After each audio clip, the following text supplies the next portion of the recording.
Ak ste sa už prejedli klasických sladkostí a koláčov, máme pre vás niečo netradičné. Na výstave v bratislavskej Inchebe sme objavili delikatesy, ktoré by vám doma určite nenapadlo skombinovať. Čokoláda má iné podoby ako klasickú mliečnú tabuľku. Z Francúzska pochádza čokoláda s vysokým percentom kakaových bôbov, zmiešaná so škoricou, mätou či dokonca s ružami.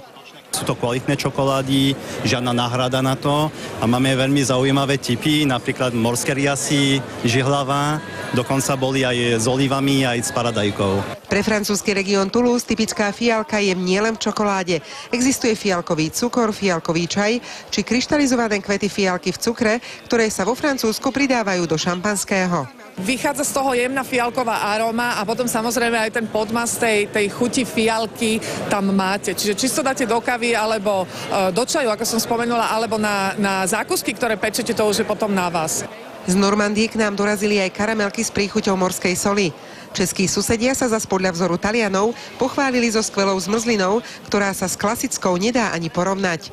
Karamelová toffee zmrzlina, která je obohacená ještě o další příchuť, která má charakteristiku zvláštní italské soli, která není jen slaná, ale i sládlá. Aj domáci cukrári majú čo ponúknuť. Špecifickú tortu pečú už stáročia v Skalici. Ale nie je to len tak obyčajná torta, ktorá by sa nakrájala, zjedla a bola pečená a plnená krémom. Je to torta, ktorá sa vyrába z 26 poschodí a vyrába sa takou špeciálnou metódou Biedermeierového háčkovania. Slováci sa nedali zahambiť ani na celoeurópskej súťaži v Luxemburgu. Pernikárka z Trenčína zvíťazila s obrovským perníkom v tvare krajčírskej dielne. Nora Brnová, televízia Markíza.